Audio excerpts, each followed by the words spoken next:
ছিলাম class 12 organic chemistry এবারে প্রথমে যেটা সেটা হচ্ছে যে হ্যালো অ্যালকেনস এবং হ্যালো অ্যালিনস এর ফার্স্ট পার্টটা অলরেডি আমি ইউটিউবে আপলোড করে দিয়েছি। তোমাদের এবারে যে সেকেন্ড পার্ট সেটা আমি তোমাদের পাঠদান করতে চলেছি। সেই সেকেন্ড পার্টে কি কি আছে সেটা এক এক করে তোমাদের দুটো বিষয়ে আমি আলোচনা করব। সেই সব বিষয়টা আমি বলছি। পয়েন্ট 1 এক নম্বর থাকবে যেটা সেটা হচ্ছে যে এক নম্বরে থাকবে অ্যালাইলিক লুমিনেশন, যেটা এর আগের দিন এনপিএস বলতে গিয়ে আমি বলে রেখে দিয়েছিলাম, আজকে ডিটেইলসে এটা আলোচনা করব। অ্যালাইলিক লুমিনেশন। দু নম্বর হচ্ছে অ্যালাইলিক ক্লোরিনেশন। তিন নম্বর হচ্ছে আমাদের থাকবে হ্যালো অ্যালকিনস গুলো,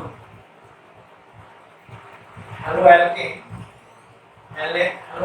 গুলো ফিজিক্যাল প্রপার্টি মানে ভৌত ধর্ম,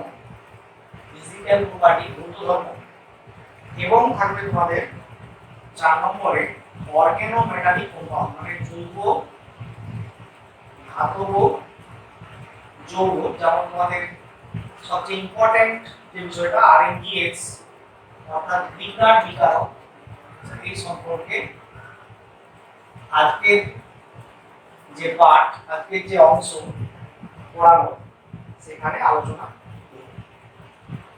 প্রথম যে বিষয়টা তোমাদের আজকে পড়াবো বা যে বিষয় সম্পর্কে বলবো সেটা হচ্ছে অ্যালাইলিক লুমিনেশন। এই অ্যালাইলিক লুমিনেশনের ক্ষেত্রে যে বিকারকটা আমরা ব্যবহার করি, এর আগের দিন আমি তোমাদের এটা বলেই রেখে দিয়েছিলাম, ব্যাখ্যা করিনি, সেটা হচ্ছে যে তোমার এনপিএস এন ব্রোমোসাক্সিনামাইড। এনপিএস এটা হচ্ছে এন ব্রোমোসাক্সিনামাইড।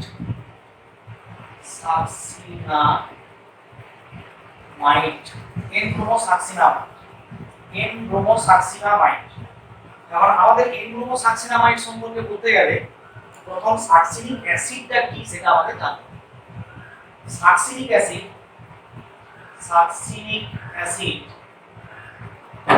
যদি বলি সাকসিনিক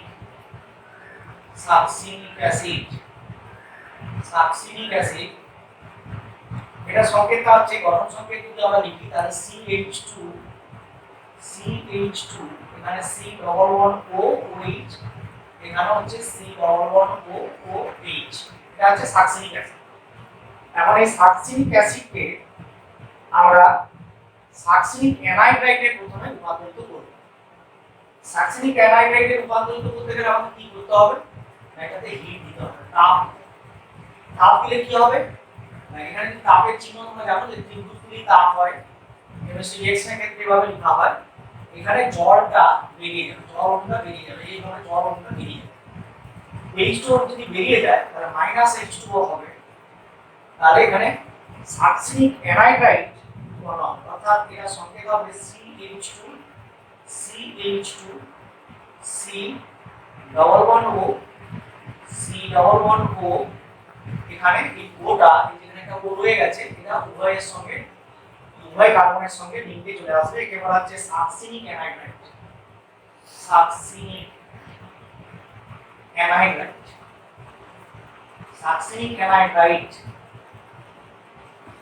এই সাকসিনিক অ্যানাইড্রাইড থেকে আমাদের এন ব্রোমো সাকসিনামাইড রূপান্তরিত করতে হলে আরেকটা স্টেপ যেতে হবে, একে অ্যামোনিয়ার সঙ্গে বিক্রিয়া করাতে হবে, NH3 দিতে হবে। NH3 দিয়ে বিক্রিয়া করালে কি হবে? এটা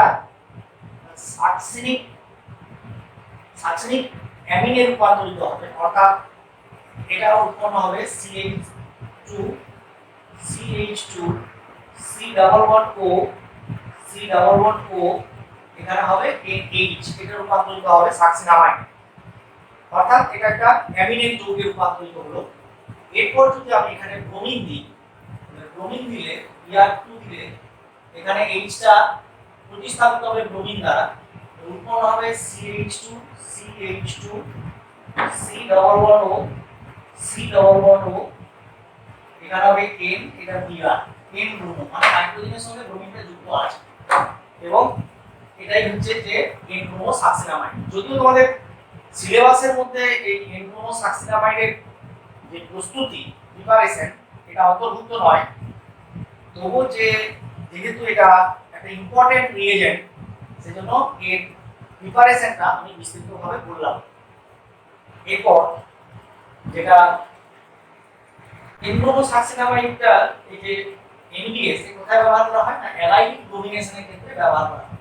আমরা অ্যালাইলিক কম্পাউন্ড পড়েছি হ্যালো অ্যালকেনের প্রকারভেদ করতে গিয়ে, সেখানে যে কার্বনের সঙ্গে এটা জড়িত থাকে মানে যুক্ত থাকে, যেমন ধরো তুমি CH2 ডবল বন্ড CH, এখানে CH2 Br, এটা যদি আমি উৎপাদন করতে চাই তাহলে এখানে এটা অ্যালাইলিক এই কারণে যে এটা হচ্ছে sp3 যেখানে ব্রোমিন যুক্ত আছে, কারণ এই চারটা যুক্ততা হাইড্রোজেনের দুটো, একটা ব্রোমিন আর এদিকে একটা কার্বনের সঙ্গে লিঙ্কে যাচ্ছে, অর্থাৎ চারটা এখানে সিগমা বন্ড আছে এবং তার পাশে যে কার্বন আছে সেটা হচ্ছে একটা দুটো হাইড্রোজেন, এখানে একটা তিনটা, অর্থাৎ এটা sp2 আর এটা sp3। এই ধরনের যদি হ্যালাইড থাকে তাকে বলা হচ্ছে যে সেটা অ্যালাইলিক হ্যালোজেন হ্যালো অ্যালকেন। এরপর এটা যদি তৈরি করতে চাই তাহলে কিরকম কম্পাউন্ড, যেমন ধরো প্রোপিন, প্রোপিন মানে হচ্ছে CH3 CH double bond CH2, এটা হচ্ছে প্রোপিন প্রোপানিন বা প্রোপিন প্রোপানিন।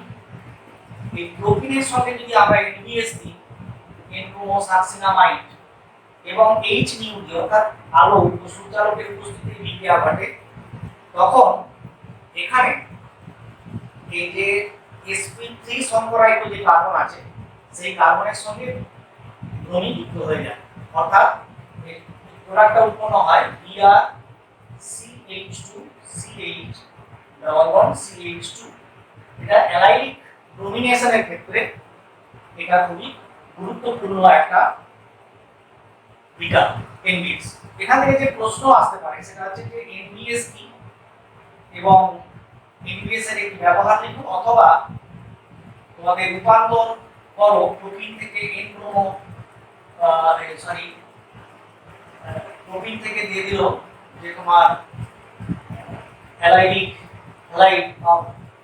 ব্রোমাইড, সেখানে কোন বিকারক ব্যবহার করা হতে পারে জিজ্ঞাসা ছিল দিল বিকারকের ক্ষেত্রে, তা সেক্ষেত্রে তোমাদের এখানে এবার সেকেন্ড যে তোমাদের আলোচনা সেটা হচ্ছে অ্যালাইলিক ক্লোরিনেশন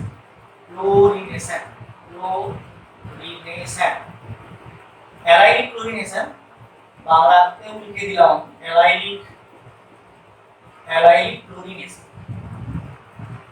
ক্লোরিনেশন। এক্ষেত্রে আমাদের যেটা হবে যে ওই যে ব্রোমিনেশনের ক্ষেত্রে যেমন করেছিলাম যে ধরো CH2 ডবল বন্ড CH, এখানে CH দিয়ে অর্থাৎ প্রোপিন প্রোপানিন, তাহলে এটা sp3 সংকরায়িত, এটা sp2 সংকরায়িত, এটা sp3 এটা sp2, তাহলে এখানে যদি একটা হ্যালোজেন লাগাতে পারি তাহলে এটা হবে অ্যালাইলিক ক্লোরাইড। তাহলে এখানে আমাদের যে রিএজেন্টটা ব্যবহার করা হয় সেই রিএজেন্টটার নাম হচ্ছে, অর্থাৎ বিকারকটির নাম হলো SO2Cl2। SO2Cl2 এটা মনে রাখবে। এবার এরকম প্রশ্ন এখান থেকে করতে পারে যে এমন একটি বা কোন এমসিকিউ করতে পারে যে অ্যালাইলিক ক্লোরিনেশনের ক্ষেত্রে কোনটা কোন বিকারকটা কি ব্যবহার করবে, PCl5 SOCl2 অথবা PBr2 অথবা হচ্ছে SO2Cl2 PCl5 SOCl2 SO2Cl2 অথবা তোমাকে বলা হলো যে FeCl Fe এবং Cl, এটা বলা হলো যে এটা কোনটা ব্যবহার করবে, তখন সেক্ষেত্রে এমসিকিউ এর ক্ষেত্রে এটা সঠিক উত্তর হবে। এমসিকিউ এর ক্ষেত্রে এরকম একটা উত্তর এমসিকিউ কোশ্চেন প্রশ্ন আসতে পারে, অথবা বলা হতে পারে যে শর্ট কোশ্চেন অর্থাৎ বিএসএ তোমাদের যেমন প্রশ্ন থাকে যে অ্যালাইলিক ক্লোরিনেশনের ক্ষেত্রে সর্বোৎকৃষ্ট ভাবে ব্যবহার করা যায় বা সর্বাপেক্ষা উপযুক্ত বা সর্বোৎকৃষ্ট বিকারকটির নাম লিখুন সালফিউরিক ক্লোরাইড SO2Cl2। এই SO2Cl2 তোমরা যখন গ্রুপ 16 পড়বে, তোমাদের সিলেবাসে আছে ইনঅর্গানিক কেমিস্ট্রিতে গ্রুপ 16, ওখানে যখন সালফার ডাই অক্সাইড পড়বে SO2, তখন সেখানে এর প্রিপারেশন আছে সালফার ডাই অক্সাইডের সঙ্গে ক্লোরিন গ্যাসের বিক্রিয়ায় যদি চারকোল দিয়ে এখানে বিক্রিয়া ঘটানো হয়, তাহলে এরা যুক্ত হয়ে গিয়ে দুটো গ্যাস এই সালফিউরিক ক্লোরাইড উৎপন্ন করে। সালফিউরিক ক্লোরাইড হচ্ছে তাদের অ্যালাইনিক ক্লোরিনেশনের ক্ষেত্রে উপযুক্ত বিকার। এখন বিক্রিয়াটা কি বা কোন ক্ষেত্রে এখানে ক্লোরিন যুক্ত হবে? না, এখানে CH2 আছে, এখানে ডবল বন্ড আছে, CH আছে, এখানে CH3 আছে, এখানে এটা অ্যালাইনিক কার্বন, তাহলে এখানে SO2Cl2 দিলে কি হবে? না, এই H আর H এর মধ্যে H লাগবে। কেন? না, এখানে একটা যে sp3 সংকরায়িত, এটা হচ্ছে sp2 সংকরায়িত। অর্থাৎ আমরা বলেছি যে অ্যালাইনিক হ্যালোজেন হ্যালো অ্যালকেনসের বৈশিষ্ট্য হচ্ছে যে কার্বনে হ্যালোজেন যুক্ত থাকবে সেই কার্বনেরটা হবে sp3 সংকরায়িত, এই দুটো হচ্ছে এখানে যে sp2 সংকরায়িত দুটো, তার এটাই লাগবে, এবং তার অ্যাডজাসেন্ট যে কার্বন আছে অর্থাৎ পাশের যে ঠিক পাশের যে কার্বন আছে সেটা হবে sp2 সংকরায়িত। তাহলে এখানে প্রোডাক্টটা হবে CH2 double bond CH CH2Cl। এই হচ্ছে যে তোমাদের অ্যালাইনিক ক্লোরিনেশন সম্পর্কে যতটুকু বলার আছে সেটা আমি বললাম। তারপর যেটা হচ্ছে 3 নম্বরের যে পার্টটা, অংশটা বা উপ একক বলতে পারো, সেই এককের অংশটা হচ্ছে কি যে ফিজিক্যাল প্রপার্টিজ অর্থাৎ ভৌত ধর্ম অফ হ্যালো অ্যালকেন।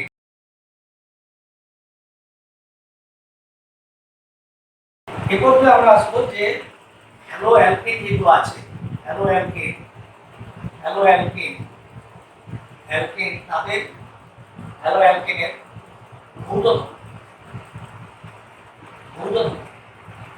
আমরা ভৌত ধর্ম সম্পর্কে যে আলোচনা করি 3 নম্বর পয়েন্টে, সেটা হচ্ছে কি যে তার অবস্থা, অর্থাৎ সেটা কঠিন, তরল না গ্যাসীয়, সে সম্পর্কে আলোচনা।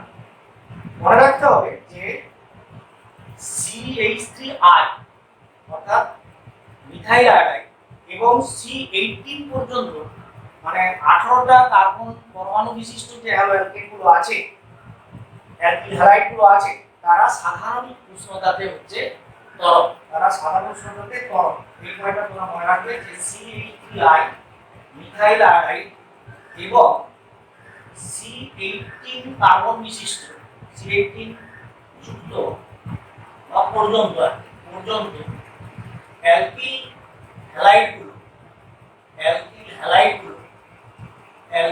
হ্যালাইড গুলো এগুলো হচ্ছে সাধারণ উষ্ণতায়, রুম টেম্পারেচারে, সাধারণ উষ্ণতায় তরল, লিকুইড ইন নেচার। কিন্তু ব্যতিক্রম আছে, ব্যতিক্রমের মধ্যে মিথাইল ক্লোরাইড, মিথাইল ব্রোমাইড এগুলো, বা ইথাইল ক্লোরাইড এগুলো, অর্থাৎ এবং লেস দ্যান 18 যে কার্বন বিশিষ্ট যে অ্যালকিল হ্যালাইড গুলো আছে, সেগুলো সাধারণ উষ্ণতায় কঠিন। এটা মনে রাখতে হবে, ব্যতিক্রমটা মনে রাখতে হবে। আরেকবার বলছি যে CH3I এবং 18 কার্বন যুক্ত অ্যালকিল হ্যালাইড গুলো সাধারণ উষ্ণতাতে তরল হয়।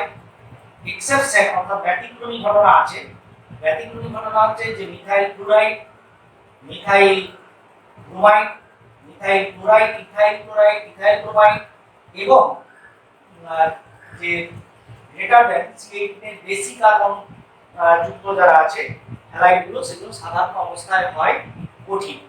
এই গেল তোমার একটা স্টেপ, যেটা হচ্ছে যে একটা অংশ বা একটা পয়েন্ট, যেটা হচ্ছে তার সাধারণ অবস্থাটাকে বোঝালো, সেই লিকুইড, গ্যাসাস অর সলিড, এটাকে বোঝালো। 2 নম্বর পয়েন্ট হচ্ছে এর বর্ণ, কালারটা কেমন হবে? না, সাধারণ অবস্থায় এটা বর্ণহীন হয়, এবং ব্রোমাইড এবং আয়োডাইড গুলো কিছু কিছু ক্ষেত্রে সেটা বর্ণযুক্ত হয়, এটা হচ্ছে বর্ণ। আর গন্ধ কেমন হয়? গন্ধ হয় যে এর সাধারণ অবস্থাতে এরা গন্ধহীন হয়। ব্যতিক্রম হচ্ছে ক্লোরোফর্ম। আমরা জানি যে এটা চেতনানাশক হিসেবে ব্যবহার করা হয় CH3 আর সঙ্গে। এরা হচ্ছে যে কম স্ফুটনাঙ্ক বিশিষ্ট, এবং এটা হচ্ছে একটা উদ্বায়ী তরল, এর একটা সুমিষ্ট গন্ধ আছে। তার মানে CH3 ক্লোরোফর্ম ব্যতিক্রম, একটা ব্যতিক্রমী হ্যালো অ্যালকেন যার একটা সাধারণ অবস্থাতে সুমিষ্ট গন্ধ আছে, এটা একটা উদ্বায়ী তরল। এরপর যেটা আসবো যে সেটা হচ্ছে কি না এদের দ্রাব্যতা, এরা সলিবিলিটি, এদের দ্রাব্যতা। দ্রাব্যতাটা বলতে গিয়ে প্রথম আমাদের বুঝতে হবে যে দ্রাব্যতাটা যে জলে দ্রাব্য না দ্রাব্য নয়। এরা পোলার, এরা তো ধ্রুবীয়, আমরা বলেছি যে এরা ধ্রুবীয়। ধ্রুবীয় কারণ আমরা বলেছি সিএক্স বন্ড, এই সিএক্স বন্ডটা এটা ডেল্টা প্লাস, এটা ডেল্টা নেগেটিভ, এটা আছে। তাহলে এখানে এটা ধ্রুবীয়, ধ্রুবীয়তা তার নেচার, সিএক্স বন্ডের নেচার বলতে গিয়ে প্রকৃতি বলতে গিয়ে আগের দিন পাঠদানে বলেছিলাম এটা ধ্রুবীয়। কিন্তু এখানে যে দুটো বল কাজ করে, একটা হচ্ছে যে এদের অণুগুলোর মধ্যে যে ডাইপোল ডাইপোল আকর্ষণ আছে, ডাইপোল ডাইপোল যে বল, ডাইপোল ডাইপোল যে আকর্ষণ বল এবং ভ্যান্ডার ওয়ালস যে বল, ভ্যান্ডার ওয়ালস যে বল, এই দুটো বল কাজ করে এখানে। এই দুটো বলের যে মিলিত শক্তি সেটা কিন্তু জলের মধ্যে যে হাইড্রোজেন বন্ডিং আছে সেটাকে ভাঙতে পারে না, সেটাকে অতিক্রম করতে পারে না, সেজন্য এগুলো জলে দ্রাব্য নয়। আরেকবার বলছি যে হ্যালো অ্যালকিনসের সিএক্স বন্ডের অর্থাৎ কার্বনের সঙ্গে যে হ্যালোজেন যুক্ত থাকে এই বন্ডের প্রকৃতি বিশ্লেষণ করতে গিয়ে এর আগের দিন আমি তোমাদের বলেছি সেটা হচ্ছে যে এরা ধ্রুবীয় অর্থাৎ পোলার। এই পোলারিটি থাকার জন্য এখানে একটা ডাইপোল ডাইপোল আকর্ষণ বল অণুগুলোর মধ্যে কাজ করে এবং ভ্যান্ডার ওয়ালস, এছাড়াও ভ্যান্ডার ওয়ালস আকর্ষণ বল কাজ করে। এই দুটো বল মিলে জলের মধ্যে, জলের অণুগুলোর মধ্যে যে হাইড্রোজেন বন্ডিং হয় সেই হাইড্রোজেন বন্ডিং এর অতিক্রম করতে পারে না বলে এরা জলে দ্রবীভূত হয় না। এরা সাধারণত অ্যালকোহল, ইথার, বেনজিন প্রভৃতি জৈব দ্রাবকে দ্রবীভূত হয়ে যায়।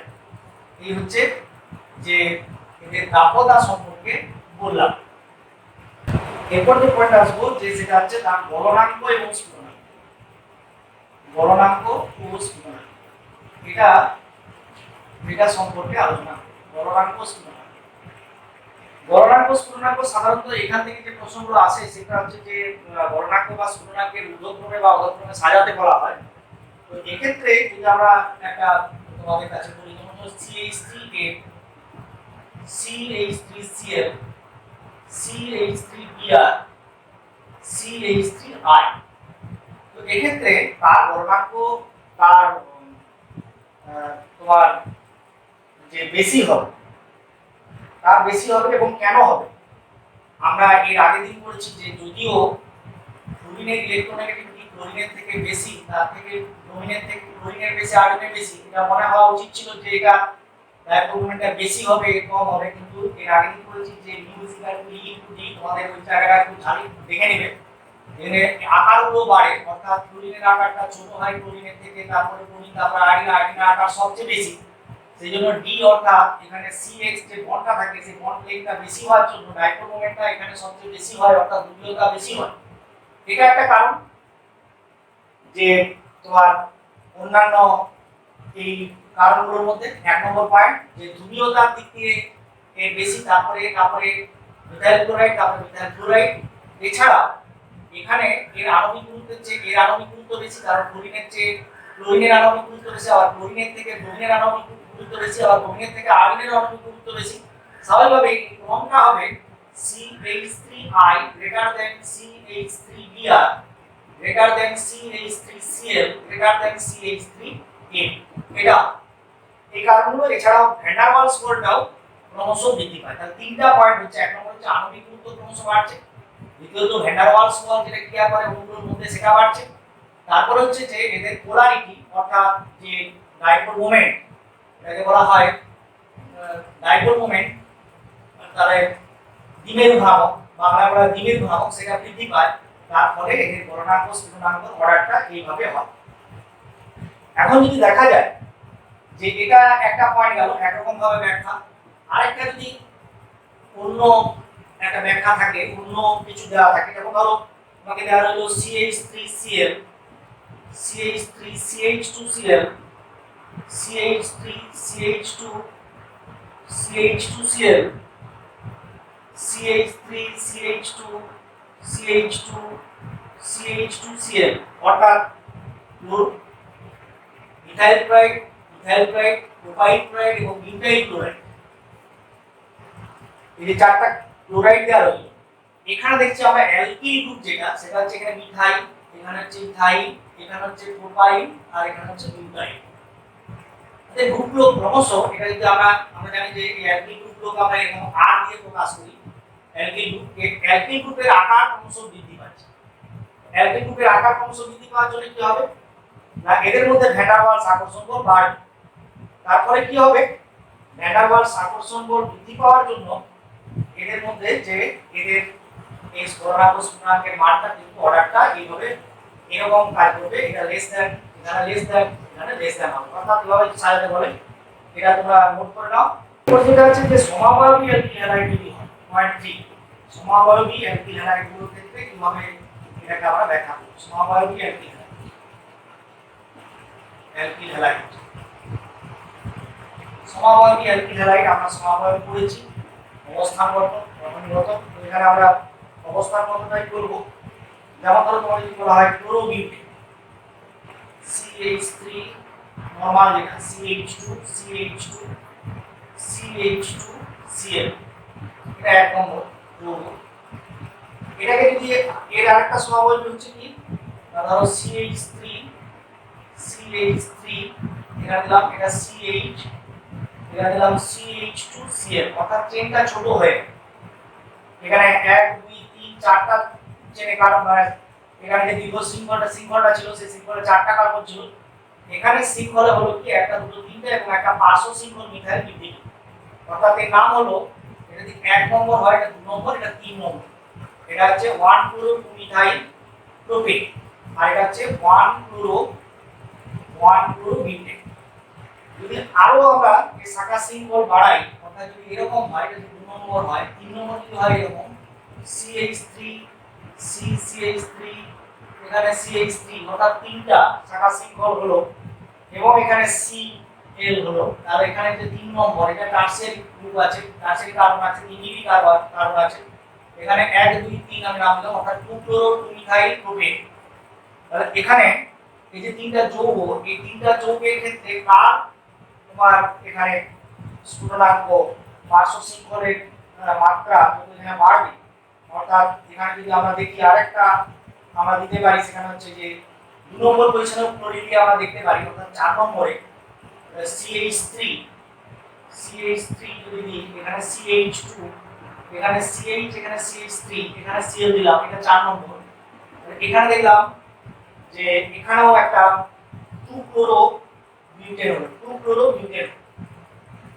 এখানে আমরা দেখতে পাচ্ছি যে এদের যে শাখা শৃঙ্খল যত বাড়বে তাদের স্পর্শতলের ক্ষেত্রফল তত কমবে। এটা মনে রাখতে হবে যে শাখা শৃঙ্খল যত বৃদ্ধি পাবে শাখা শৃঙ্খল যত বাড়বে এখানে শাখা শৃঙ্খল এখানে বাড়ছে শাখা শৃঙ্খল বাড়ছে শাখা শৃঙ্খল যত বাড়বে এটা যদি আমরা শাখা ধরি এখানে মূল চেন ধরি তাহলে এটা শাখা শৃঙ্খল যত বাড়ছে তার স্পর্শতলের ক্ষেত্রফল কমলে ভ্যান ডার ওয়ালস বলটা সেখানে কমবে। তারপরে কি হবে স্ফুটনাঙ্ক হ্রাস পাবে। এই প্রসঙ্গে একটা ছোট প্রশ্ন ওনাদের গিয়ে তোমাদের ছোট প্রশ্ন একটা এখান থেকে আসে যেটা হচ্ছে BTX হোয়াট ইজ BTX কি প্রসঙ্গক্রমে আমি বলে ফেললাম যে BTX এটা মনে রাখতে হবে BTX B মিন্স হচ্ছে কি বেনজিন T মিন্স টলুইন আর এটা হচ্ছে জাইলিন। এটা একটা মিশ্রণ BTXT আর এটা অনেক সময় ব্যবহার বলতে পারে যে BTX এর একটা ব্যবহার হয়তো বেনজিন জাতক প্রস্তুত করতে এটা ব্যবহার করা হয়। এই হচ্ছে যে এটা এখানে থেকে একটা ছোট প্রশ্ন মনে এলো তাই তোমাদের আমি বলে দিলাম। এরপর যাবো আমরা যে ফিজিক্যাল প্রপার্টি বলছিলাম সেটা হচ্ছে ঘনত্ব ডেনসিটি কি হবে ঘনত্ব কি হবে ডেনসিটি বাড়বে কমবে কিভাবে না সরল যে ফ্লুরো এবং ক্লোরোবেনজিন আছে সেগুলো জলের চেয়ে হালকা হবে আর ব্রোমো আয়োডো আর পলিক্লোরো অ্যালকেন গুলো এগুলো জলের থেকে ভারী। আরেকবার বলছি যে ফ্লুরো এবং ক্লোরো যে যৌগগুলো আছে সেগুলো জলের থেকে হালকা হবে এবং ব্রোমো আয়োডো আর পলিক্লোরো যেগুলো অ্যালকেন আছে সেগুলো জলের থেকে ভারী। সেজন্য এখানে ঘনত্বের ক্রমটা হবে কিরকম RI greater than RBr greater than RCl greater than RA এরকম একটা অর্ডার যদি আসে আর গ্রুপের আকার যত বৃদ্ধি পাবে, আর গ্রুপের যদি আকার যত বাড়ে, এখানে আর গ্রুপ যদি একই রকম ধরো থাকে, একই রকমের কম্পাউন্ড হলো, ধরো আর গ্রুপটা একই রকম কিন্তু আর গ্রুপ ভিন্ন, যদি এখানে আর গ্রুপ একই রকম কিন্তু তাদের হ্যালাইডগুলো যদি আলাদা আলাদা হয় তখন আয়োডাইডের ক্ষেত্রে বেশি হবে, তারপরে ব্রোমাইড, তারপরে ক্লোরাইড, তারপরে ক্লোরাইড। আর যদি এরকম হয় যে আর গ্রুপটা আলাদা আলাদা হলো, একই হ্যালাইড হলো, যেমন ধরো CH3Br, CH3 CH2Br, CH3 CH2 CH2Br এবং CH3 CH2 CH2 CH2Br, অর্থাৎ এখানে ক্রমশ আর গ্রুপটা এখানে মিথাইল ছিল, এখানে ইথাইল হলো, এখানে ব্রোমাইড হলো, এখানে বিউটাইল হলো। আর গ্রুপের আকার ক্রমশ বৃদ্ধি পেল, সে আকার যদি বৃদ্ধি পায় তাহলে ঘনত্ব এখানে হ্রাস পাবে, অর্থাৎ এর ক্রমটা হবে এটা তোমার, এটা আকার যত বৃদ্ধি পাবে ঘনত্ব তত হ্রাস পাবে, এটা তোমাদের মনে রাখতে হবে। এরপরে যেটা আসছে সেটা হচ্ছে যে স্থায়িত্ব। এরপরে যেটা তোমাদের আসছে সেটা হচ্ছে স্থায়িত্বের ক্রমটা কেমন হবে। CF এর যে বন্ধন সেটা সবচেয়ে বেশি হবে ক্লোরাইড থেকে, তারপরে ব্রোমাইড, তারপরে আয়োডাইড। তারপরে যদি এরকম দেখা করি যে যদি বন্ডিং যত বাড়বে অর্থাৎ এই হাইড্রোজেনগুলোর আকার যত বৃদ্ধি পাচ্ছে তাদের স্থায়িত্ব তত কমে যাচ্ছে।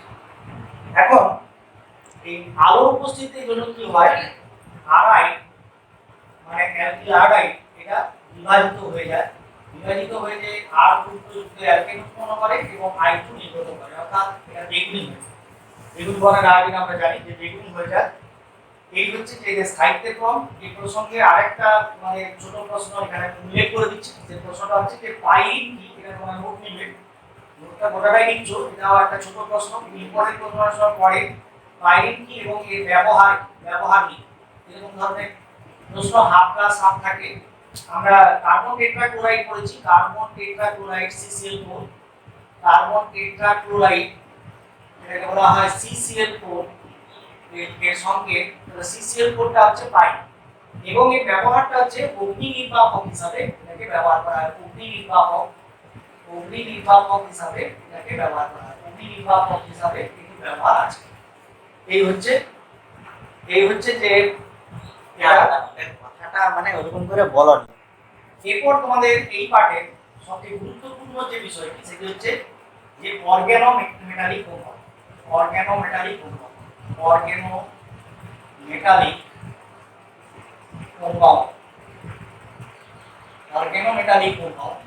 এটা বলা হচ্ছে জৈব ধাতব যৌগ।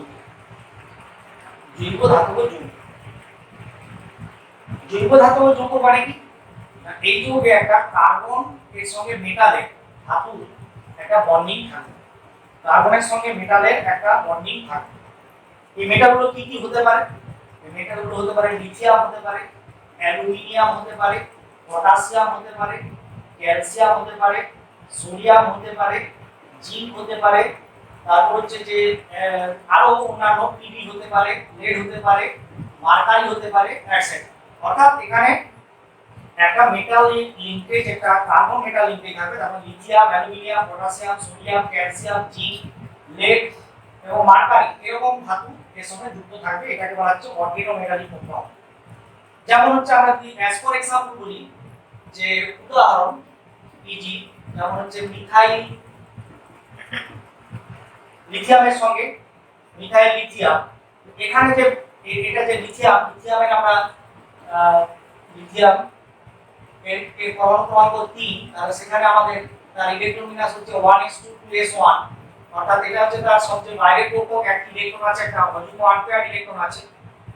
এখানে CH3 কার্বনে আমরা জানি 6টা, 6 হচ্ছে পরমাণু ক্রমাঙ্ক, 1s2 2s2 2p2, এখানে এর ইলেকট্রনগুলো এখানে এইভাবে থাকে এবং এক্সাইটেড অবস্থায় +q1, এটা হয়ে যায় 4টা অ্যাম্পিয়ার হয়ে গিয়ে এখানে 4টা অ্যাম্পিয়ার থাকে এবং sp3 হাইব্রিডাইজড হয়। হাইব্রিডাইজড আমরা দেখেছি। এখানে এরকম ভাবে এই বন্ধনটা তৈরি হয়, এখানে হাইড্রোজেন এবং এখানে একটা থাকে, এখানে যে s অরবিটাল লিথিয়ামে, অর্থাৎ এখানে sp3s এখানে হাইড্রোজেনের সঙ্গে sp3 s এরকম একটা সিগমা বন্ধন, এগুলো সব sp3 এগুলো হাইড্রোজেন, এখানে হচ্ছে sp3s বন্ধন এখানে কাজ করে। এই ধরনের লিংকেজ বা এরকম বন্ডিং এই অর্গানোমেটালিক কম্পাউন্ডের ক্ষেত্রে একটা এর হচ্ছে গঠন এবং অর্গানোমেটালিক কম্পাউন্ড বলতে কি বোঝায় সেটা আমাদের বললাম। এরপর যেটা এই অর্গানোমেটালিক কম্পাউন্ডগুলোর মধ্যে গুরুত্বপূর্ণ, যেটা এই বিশেষ করে জৈব যৌগে এবং আমাদের হ্যালো অ্যালকিন হ্যালো অ্যালিনসের ক্ষেত্রে খুবই গুরুত্বপূর্ণ, সেটা হচ্ছে গ্রিগনার্ড রিএজেন্ট। গ্রিগনার্ড রিএজেন্টের কথা তোমরা শুনেছো। গ্রিগনার্ড রিএজেন্ট, সেই গ্রিগনার্ড রিএজেন্টের গ্রিগনার্ড রিএজেন্ট এবার গ্রিগনার্ড রিএজেন্ট বিকারক, এর সংক্ষেপে একে প্রকাশ করা হয় RMgX। X হচ্ছে এখানে R হচ্ছে অ্যালকিল গ্রুপ, X হচ্ছে হ্যালোজেন, অ্যাকসেপ্ট হচ্ছে হ্যালোজেনের মধ্যে ক্লোরাইড এবং ব্রোমাইড আর আয়োডাইড বেশি থাকে। এখানে হচ্ছে যে এইভাবে থাকে, আমরা ম্যাগনেসিয়ামের যোজ্যতা জানি 2, এখানে আর হাইড্রোজেন এখানে হ্যালোজেন হচ্ছে 1 -1 গ্রাম স্তর, আর এখানে হচ্ছে এটা +2। তাহলে এখানে ধরো অ্যাজ ফর एग्जांपल এটা যদি আমরা ইজি উদাহরণ মিথাইল ম্যাগনেসিয়াম আয়োডাইড, তাহলে সেখানে এটা 2+ এটা মাইনাস আর এটা হবে মাইনাস। অর্থাৎ এইভাবে চার্জটা ব্যালেন্স করে এখানে থাকে, এইভাবে তাদের এর উপরে চার্জ থাকে এবং এদের সাধারণ যেটা জেনারেল ফর্মুলা, সাধারণ সংকেত যেটা হচ্ছে RMgX, আমি একটা উদাহরণ দিয়ে বললাম। এছাড়াও অনেক ধরনের তোমার অ্যারাইল গ্রুপও থাকতে পারে, সবসময় যে অ্যালকিল গ্রুপ থাকবে তার কোনো মানে নেই। যেমন ধরো আরেকটা এটা অ্যারাইল গ্রুপ থাকলে কিরকম হবে, যেমন ধরো C6H5MgI অর্থাৎ ফিনাইল ম্যাগনেসিয়াম আয়োডাইড, এটা হতে পারে। আবার অন্য কোনো গ্রুপও থাকতে পারে, যেমন ধরো ভিনাইল, আরেকটা एग्जांपल বললাম যেখানে CH2 double bond CH vinyl magnesium chloride হতে পারে। অর্থাৎ এই ধরনের एग्जांपल গুলো হতে পারে। এবং এদেরকে আমরা প্রিপারেশন কি করে করব, এদের তৈরি করব কি করে। ধর তুমি মিথাইল ম্যাগনেসিয়াম আয়োডাইড, এই যে যৌগটা মিথাইল ম্যাগনেসিয়াম আয়োডাইডের কথা বললাম, এটাকে কি করে তৈরি করব। তো মিথাইল ম্যাগনেসিয়াম আয়োডাইড কিভাবে তৈরি করা হয়, মিথাইল ম্যাগনেসিয়াম আয়োডাইড এখানে মিথাইল, কিন্তু আমরা প্রথমে জেনারেল ফর্মেশনটা করি, জেনারেল প্রিপারেশনটা, তাহলে এখানে RX নিয়ে Mg নেব, RX Mg এবং এখানে ড্রাই ইথার অর্থাৎ শুষ্ক ইথারকে নেওয়া হয়। এই শুষ্ক ইথার এখানে হয় RMgX, এই কম্পাউন্ডটা তৈরি করে। তো এখন যদি আমরা মিথাইল ম্যাগনেসিয়াম আয়োডাইড তৈরি করতে চাই, তাহলে এখানে RX এর জায়গায় কি নেব, মিথাইল, এখানে R গ্রুপটা হলো মিথাইল, যেটা মিথাইল বলা হয়েছে, আর আয়োডাইড করেছে, তাহলে X হবে I, অর্থাৎ মিথাইল আয়োডাইড এবং Mg মানে ম্যাগনেসিয়াম, এবং এখানে ড্রাই ইথার থাকবে মানে শুষ্ক ইথার থাকবে, উৎপন্ন হবে মিথাইল, এখানে হবে ম্যাগনেসিয়াম আয়োডাইড। এই হচ্ছে এই প্রিপারেশন। এখন এই প্রিপারেশনটা যে মেকানিজমের মধ্য দিয়ে, এটা যে মেকানিজমের মধ্য দিয়ে হয় সেটা হচ্ছে free radical mechanism. Free radical mechanism যদিও তোমাদের এটা সিলেবাসের মধ্যে নেই, কিন্তু আমি তোমাদের মধ্যে আলোচনা করে দিচ্ছি। সেটা হচ্ছে যে দু অণু RX এখানে হয়, তার সঙ্গে Mg থাকে, এখানে ইথার উৎপন্ন হয় RR plus MgX2। First step এটা হয় RR, অর্থাৎ দুটো অ্যালকিল গ্রুপ জুড়ে যায়, এই দুটো অ্যালকিল গ্রুপ জুড়ে যে অ্যালকেন উৎপন্ন করে, এবং MgX2 অর্থাৎ দুটো এখানে যে দুই যে ব্যালেন্স ছিল, দুটো এখানে হ্যালোজেন গ্রুপ থাকে, ম্যাগনেসিয়ামের সঙ্গে যুক্ত হয়ে MgX2 গঠিত হয়। এরপর কি হয়, Mg যেটা আরো যে ম্যাগনেসিয়াম আছে তার সঙ্গে যে MgX2 উৎপন্ন হলো, এই MgX2 বিক্রিয়া করে এটা উৎপন্ন করে 2MgX। এখানে একটা লোন পেয়ার, একটা সিডি ইলেকট্রন থাকে, যেটাকে বলা হয় ফ্রি রেডিক্যাল, অর্থাৎ দুটো MgX ফ্রি রেডিক্যাল উৎপন্ন হয়। এই ফ্রি রেডিক্যাল আরেকটা RX অণুর সঙ্গে যুক্ত হয়ে এখানে উৎপন্ন করে আর একটা মূলক প্লাস MgX2। আর যে মূলকটা উৎপন্ন হলো সেটা এমজিএক্স যে মূলকগুলো উৎপন্ন হয়েছিল তার সঙ্গে বিক্রিয়া উৎপন্ন করে আর এমজিএক্স। এই হচ্ছে তার প্রিপারেশনের যে তোমার, আরেকবার বলে দিই তোমাদের, যে অ্যালকিল হ্যালাইড তার সঙ্গে ম্যাগনেসিয়াম ধাতু নিয়ে ডাই ইথার থাকবে, শুষ্ক ইথার থাকবে, তাতে আরএফএক্স গঠিত হবে। অ্যাজ ফর এক্সাম্পল তোমাকে যদি মিথাইল ম্যাগনেসিয়াম আয়োডাইড উৎপন্ন করতে হয় তাহলে আর গ্রুপ যেহেতু এখানে মিথাইল, তো এখানে মিথাইল দিতে হবে, আর এক্স যেহেতু এখানে অর্থাৎ হ্যালোজেন যেহেতু এখানে আয়োডাইড, তাই এখানে আয়োডাইড নিতে হবে। Methyl iodide magnesium die ether methyl magnesium iodide. এবং এটা যে মেকানিজমের মধ্যে দিয়ে প্রবাবল যে মেকানিজম, সম্ভাব্য যে ক্রিয়া কৌশল, সেটা হচ্ছে যে এইভাবে হয় আরএক্স বন্ধু তার সঙ্গে ম্যাগনেসিয়াম মিলে হয় MgX2 এবং এখানে আর দুটো আর যুক্ত হয়ে অ্যালকেন উৎপন্ন করে। এখানে যে পরবর্তীকালে MgX2 উৎপন্ন হলো তা আবার ধাতব ম্যাগনেসিয়ামের সঙ্গে বিক্রিয়া করে এবং MgX বলে একটা ফ্রি রেডিকেল উৎপন্ন করে। এই MgX আবার RX এর সঙ্গে বিক্রিয়া করে আর একটা মুক্ত মূলক উৎপন্ন করে, অর্থাৎ ওটাকে বলা হয় অ্যালকিল গ্রুপ। এবং এই অ্যালকিল গ্রুপের যে মুক্তমূলকটা উৎপন্ন হলো তা MgX এর মুক্তমূলক উৎপন্ন হয়েছিল তার সঙ্গে যুক্ত হয়ে RMgX গঠন করে। এটা তোমরা নোটটা ঢুকে নাও।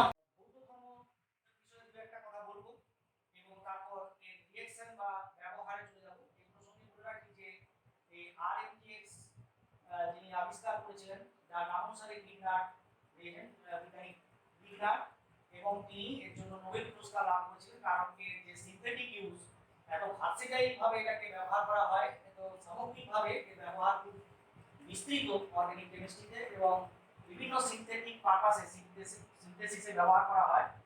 এই জন্য ওই বিজ্ঞানীকে নোবেল পুরস্কারে ভূষিত করা হয় 1912 সালে, 1912 খ্রিস্টাব্দে। এরপর এই আরএমজিএক্স এর যে দুই একটা ভৌত ধর্ম বলবো বললাম, যে এটা হচ্ছে অনুবায়ী। এক নম্বর হচ্ছে নন ভোলাটাইল। নন ভোলাটাইল এরা হচ্ছে যে অনুবায়ী এবং এরা কালারলেস। পয়েন্ট টু হচ্ছে কালারলেস, নম্বর পয়েন্ট হচ্ছে কালারলেস অর্থাৎ বর্ণহীন, কালারলেস নন ভোলাটাইল। এবং এরা হচ্ছে 3 নম্বর পয়েন্ট হচ্ছে ফিজিক্যাল স্টেটটা হচ্ছে অর্থাৎ ভৌত প্রকৃতিটা হচ্ছে সলিড। এটা হচ্ছে মোটামুটি ভৌত ধর্ম বললাম। এরপরে দেখছে আয়নিক ক্যারেক্টার, অর্থাৎ আমরা এই আগেই বলেছি যে এটা মাইনাস থাকে, এটা হচ্ছে প্লাস থাকে, এবং এটা সামগ্রিকভাবে আমরা এটা মাইনাস বলতে পারি।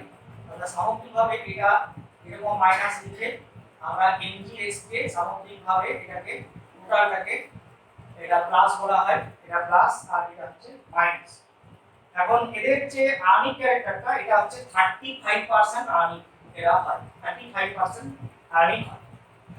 এরপর আমি চলে যাব এদের রিঅ্যাকশন। এই RMgX এর বললাম যে ভার্সেটাইল ইউজ আছে অর্গানিক কেমিস্ট্রিতে এবং বিভিন্ন যৌগ তৈরিতে এর ভূমিকা অত্যন্ত গুরুত্বপূর্ণ। এবং এই চ্যাপ্টারে তোমাদের এই ব্যবহার এবং এর থেকে বিভিন্ন যৌগ উৎপাদন সেই ব্যাপারগুলো তোমাদের মনে রাখতে হবে এবং বিভিন্ন কনভার্সনে এগুলো কাজে লাগবে। RMgX এর যে অর্থাৎ গ্রিগনার বিকারকের যে রিঅ্যাকশনগুলো আছে, কেমিক্যাল রিঅ্যাকশনগুলো, সেগুলোকে আমরা 4টা ভাগে ভাগ করতে পারি। যদি আমি এরকম ভাবে লিখি, এক নম্বর হচ্ছে reaction with active hydrogen. Reaction with active hydrogen. Reaction with active hydrogen, এরকম অ্যাক্টিভ হাইড্রোজেন আছে এরকম কোন যৌগ, অ্যাক্টিভ মানে সক্রিয়, সক্রিয় হাইড্রোজেন আছে এরকম কোন যৌগের সঙ্গে বিক্রিয়া, অর্থাৎ HA যদি এরকম তার গঠন হয়, HA যদি হয়, HA যৌগ আছে এরকম যৌগ, এরকম A মানে হচ্ছে এখানে অ্যাক্টিভ হাইড্রোজেন এই H এর সঙ্গে যে যুক্ত আছে। যেমন ধরো অ্যাজ ফর এক্সাম্পল আমি বলতে পারি যেমন OH গ্রুপ থাকতে পারে, RNH গ্রুপ থাকতে পারে। এই ধরনের গ্রুপগুলো, এই গ্রুপগুলোর সঙ্গে এর অ্যাক্টিভ হাইড্রোজেন অর্থাৎ কোনো অ্যাসিডের সঙ্গে বিক্রিয়া হতে পারে, তারপরে OH অ্যালকোহলের সঙ্গে বিক্রিয়া, OH এর সঙ্গে বিক্রিয়া হতে পারে। এই বিক্রিয়াগুলোর ক্ষেত্রে কিন্তু বা অ্যামিনের সঙ্গে বিক্রিয়া হতে পারে, কিংবা কার্বক্সিলিক অ্যাসিডের যে সক্রিয় হাইড্রোজেন আছে তার সঙ্গে বিক্রিয়া হতে পারে, অ্যালকোহলের যে OH এর যে H আছে অ্যাক্টিভ হাইড্রোজেন আছে তার সঙ্গে বিক্রিয়া হতে পারে। এটা এক ধরনের বিক্রিয়া।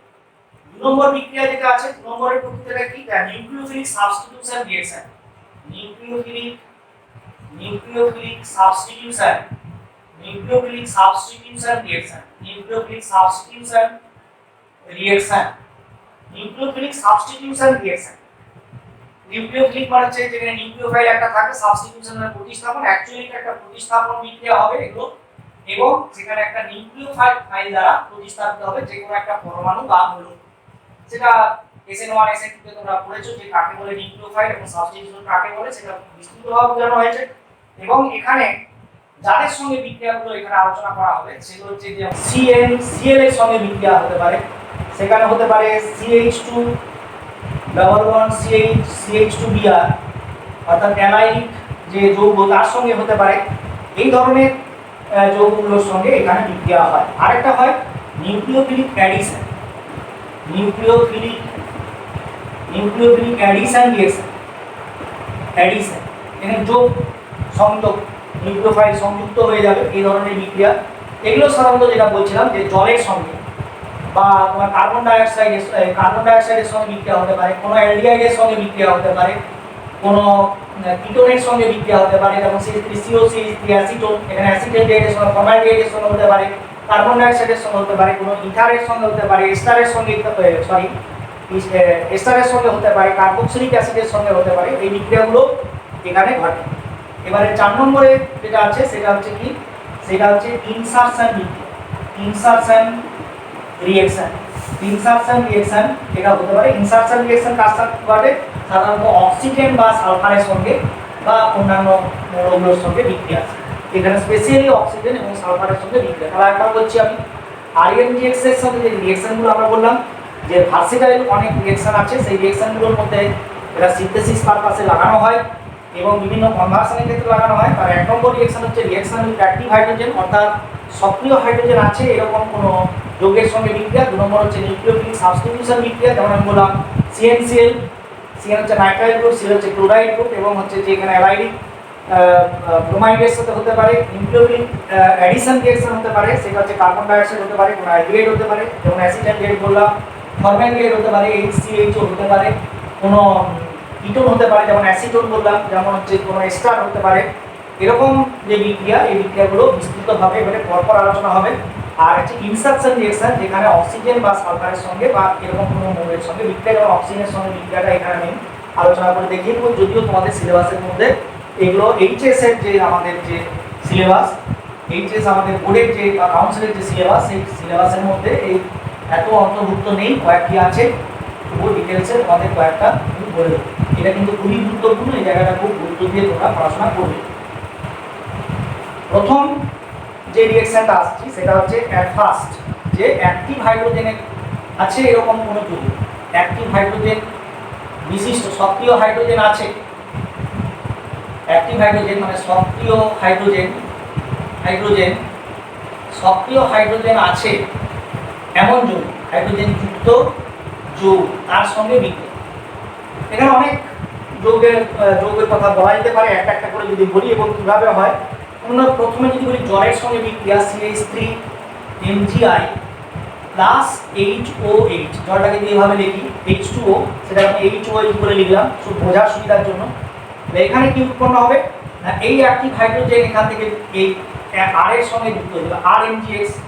এটা হচ্ছে মিথাইল, মিথাইল হচ্ছে একটা অ্যালকিল গ্রুপ, তার সঙ্গে যুক্ত হয়ে যে উৎপন্ন করবে মিথেন, CH4, অর্থাৎ মিথেনের প্রিপারেশনে এটাকে আমরা ব্যবহার করতে পারি, প্লাস MgOHI, এটা উৎপন্ন হবে, অর্থাৎ মিথেন উৎপন্ন হবে অ্যাক্টিভ হাইড্রোজেনের সঙ্গে, মিথাইল গ্রুপটার সঙ্গে অ্যাক্টিভ হাইড্রোজেনটা যুক্ত হয়ে যাবে। এটা পয়েন্ট 1, 1 নম্বর উদাহরণ। 2 নম্বর উদাহরণ কি হতে পারে, ধরো কোনো অ্যালকোহল, ধরো CH3MgI প্লাস আমরা বললাম যে CH3CH2OH, ইথাইল অ্যালকোহল। এখানে এই যে অ্যালকোহলিক OH আছে, যে অ্যাক্টিভ হাইড্রোজেন আছে, এই হাইড্রোজেনের সঙ্গে মিথাইল গ্রুপ যুক্ত হয়ে যে উৎপন্ন করলো CH4 মিথেন, এবং এটা উৎপন্ন হলো OC2H5, এটা হলো I, এটা হচ্ছে OC2H5, কারণ এটাকে আমি C2H5 হিসাবে লিখলাম। এই ইথাইল গ্রুপটাকে C2H5 হিসাবেও লেখা যায়, তোমরা জানো। এরপর যদি আমরা কোনো অ্যামিনের অ্যাক্টিভ হাইড্রোজেনের সঙ্গে বিক্রিয়া লিখি, যেমন CH3MgI প্লাস যদি দেখি তোমরা CH3CH2NH2, অর্থাৎ ইথাইল অ্যামিন, এর সঙ্গে যদি বিক্রিয়া লিখি আর একটা এই অ্যামিন গ্রুপের একটা হাইড্রোজেন এই মিথেনের সঙ্গে যদি যুক্ত হয় তাহলে উৎপন্ন করে এখানে হচ্ছে মিথেন প্লাস উৎপন্ন হয় এমজি উৎপন্ন হয় NH2 এখানে NH আছে NH সরি একটা হাইড্রোজেন এখানে চলে গেছে একটা হাইড্রোজেন চলে গেলে এখানে উৎপন্ন হবে NH2CH5 এখানে হচ্ছে I এই দুটোটা উৎপন্ন হয় তাতে এখানেও মিথেন উৎপন্ন হলো। এবার যদি আমরা ধরি কোনো কার্বক্সিলিক অ্যাসিডের অ্যাক্টিভ হাইড্রোজেনের সঙ্গে যুক্ত হয় অর্থাৎ CH3MgI ধরো কার্বক্সিলিক অ্যাসিড বলতে অ্যাসিটিক অ্যাসিডকে আমি নিলাম COOH এর অ্যাক্টিভ হাইড্রোজেন এখানে যুক্ত হলো তাহলে উৎপন্ন হয় কি এখানে CH4 মিথেন উৎপন্ন হলো প্লাস এটা হয়ে গেল MgO COCH3I এই দুটোটা উৎপন্ন হলো। এই হচ্ছে যে তোমাদের যেটা বললাম যে ফার্স্ট যে RNGX এর যে রিঅ্যাকশনগুলোকে ভাগ করেছিলাম তার মধ্যে প্রথম যে ভাগটা ছিল অ্যাক্টিভ হাইড্রোজেন অর্থাৎ সক্রিয় হাইড্রোজেনযুক্ত যৌগের সঙ্গে বিক্রিয়া সেই বিক্রিয়াগুলো তোমাদের লিখে দিলাম এটা তোমরা তোমাদের খাতাতে নোট ডাউন করে নাও।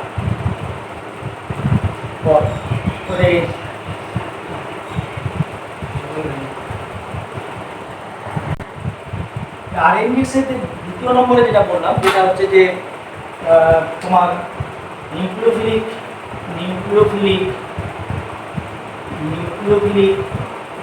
সাবস্টিটিউশন প্রতিস্থাপন রিঅ্যাকশন। এখানে আমি দুটো রিঅ্যাকশনের উদাহরণ তোমাদেরকে দুটো উদাহরণ দেবো নিউক্লিওফিলিক সাবস্টিটিউশনের।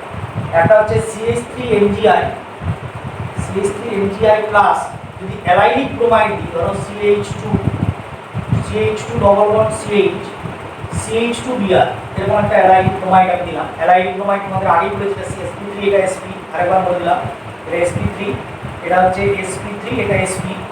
তাহলে এক্ষেত্রে এটা হচ্ছে আমরা জানি এটা মাইনাস এটা হবে প্লাস। তাহলে এক্ষেত্রে আমাদের মেকানিজমটা বা প্রোডাক্টটা এখানে কেমন হয় এবং সেটা কিভাবে হয় না ব্রোমিন যদি ধরো বেরিয়ে যায় এখানে যদি ব্রোমিন ব্রেক করে বেরিয়ে যায় বলটা ব্রেক করে যাবে ইলেকট্রোনেগেটিভিটি বেশি তাহলে বেরিয়ে যেতে পারে তাহলে তখন এটা যদি বেরিয়ে যায় তাহলে এটা হবে নেগেটিভ এটা হবে পজিটিভ আর এখানে এটা নেগেটিভ এখানে CH3 এর সিটা নেগেটিভ এটা পজিটিভ। তাহলে এ বেরিয়ে গিয়ে এই ব্রোমিন কি করবে ব্রোমিন হচ্ছে যে MgI এর সঙ্গে এখানে এটা হচ্ছে যে পজিটিভ অংশ আছে তাহলে পজিটিভ অংশের সঙ্গে লাগবে আর এ তখন পজিটিভ হবে তখন এই নেগেটিভ পার্টটা এখানে এর সঙ্গে যুক্ত হবে। আরেকবার বলছি যে CH3MgI এর আয়নিক নেচার বলতে গিয়ে বলেছি যে এটা হবে প্লাস আর এটা হবে মাইনাস অর্থাৎ আর গ্রুপটা এখানে মিথাইল গ্রুপ হচ্ছে আর এখানে অ্যালাইনিক ব্রোমিনেশনে ব্রোমিন বেরিয়ে যাবে মাইনাস হিসাবে তাহলে বোন ব্রেক যদি করে তাহলে এটা মাইনাস হয়ে এর সঙ্গে লেগে যাবে এই প্লাসের সঙ্গে আর এই মাইনাসকে এই প্লাসের সঙ্গে রাখবে তার মানে প্রোডাক্টটা হয়ে যাবে এরকম CH2 ডবল বন্ড CH2CH3 এই যৌগটা উৎপন্ন হবে। অর্থাৎ এখানে দেখলাম আমরা এখানে তিনটা কার্বন ছিল এখানে কার্বনের চেইনটা বেড়ে গেল তিনটা কার্বন ছিল এখানে কার্বনের চেইনটা বাড়লো একটা বাড়লো 1 2 3 4 হলো এটা ছিল 1 2 3 এবং আরেকটা যে বাই প্রোডাক্ট উৎপন্ন হলো সেটা হচ্ছে Br এখানে হলো I MgBr I এটা একটা সাবস্টিটিউশন রিঅ্যাকশন আমরা বলতে পারি কারণ ব্রোমিনের জায়গায় এখানে যে গ্রুপটা লাগলো সেটা হচ্ছে CH3 গ্রুপটা এখানে বসে গেল এটা হচ্ছে এই ব্রোমিনের পরিবর্তে এখানে CH3 গ্রুপটা দিয়ে স্থানটা দখল করবে যেহেতু একটার পরিবর্তে একটা যায় আমরা জানি সেটাকে প্রতিস্থাপন বলে।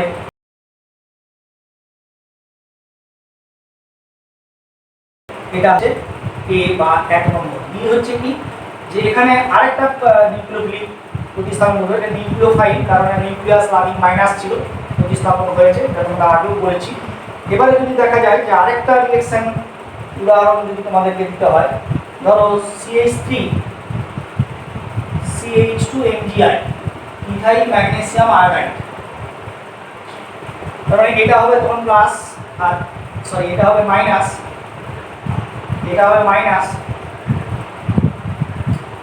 আর এখানটা হবে প্লাস এই জায়গাটা হবে প্লাস। এর সঙ্গে যদি আমি CH3 ও CH এটা ক্লোরোমিথাইল এটা মিথাইল মূলক ছিল তার একটা ক্লোরিন সাবস্টিটিউট হয়েছে একটা হাইড্রোজেনের স্থানে একটা ক্লোরিন এসেছে এরকম কোনো যৌগ যদি দ্বারা এখানে বিক্রিয়া ঘটানো হয় তখন এই বন্ড ব্রেক করে ক্লোরিন বেরিয়ে যাবে এটা মাইনাস হিসাবে যাচ্ছে তখন এটা প্লাস হবে এই প্লাস দিয়ে যুক্ত হবে, এই প্লাসের সঙ্গে যুক্ত হবে এই অংশটা, আর এই ক্লোরিন এসে এখানে এমডির সঙ্গে স্থান দখল করবে, তার মানে যুক্ত হবে এটা, এই বিক্রিয়াটা হবে এখানে CH3O, এটা হবে CH2CH3 CH2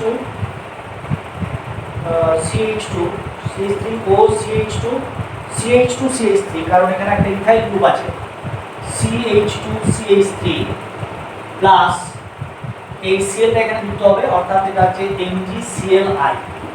আরেকবার বলছি, দেখো এটা হচ্ছে একটা নিউক্লিওফাইল, কারণ এখানে ইলেকট্রনের আধিক্য আছে, মাইনাস চার্জ, এ সবসময় নিউক্লিয়াস অর্থাৎ পজিটিভ চার্জকে অ্যাটাক করবে। তারপর এখানে ক্লোরিন যদি বেরিয়ে যায় লিভিং গ্রুপ হিসাবে, বাইরে যদি বেরিয়ে যায়, বেরিয়ে গেলে কি হবে, এই কার্বনকে এই নিউক্লিওফাইলকে অ্যাটাক করবে, এবং এই যেহেতু বেরিয়ে যাচ্ছে মাইনাস হিসাবে, এখানে প্লাসের সঙ্গে যুক্ত হবে। তার মানে এখানে CH3O গ্রুপটা ছিল, আর তারপরে ছিল CH2, এই গ্রুপটা ছিল এখানে CH2, এই CH2টা প্লাস, তার সঙ্গে এই CH3 গ্রুপটা গিয়ে লাগলো, এরকম একটা যৌগ, একটা হায়ার ইথার উৎপন্ন হলো। এখানে যে ইথারের যে ক্লোরো মিথাইল ইথার ছিল, এটার জায়গায় হলো এরকম একটা বড় চেইন যুক্ত, মানে এখানে এটা প্রোপাইল গ্রুপ, এটা মিথাইল গ্রুপ, এটা মিথাইল প্রোপাইল ইথার অর্থাৎ হায়ার ইথার এখানে উৎপন্ন হলো।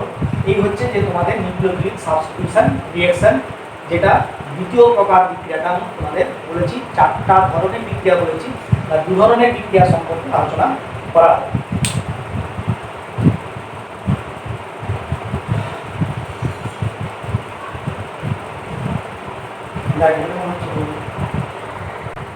এরপরে তোমাদের যে ক্লাসটা নেবো, সেই ক্লাসে যে আর 2 ধরনের রিঅ্যাকশন রইল, সেই 2 ধরনের অর্গানোমেটালিক কম্পাউন্ডের RMGX এর যে 2 ধরনের, বাকি যে 2 ধরনের রইল RMGX এর বিক্রিয়া, 2 ধরনের বিক্রিয়া 3 এবং 4 নম্বর।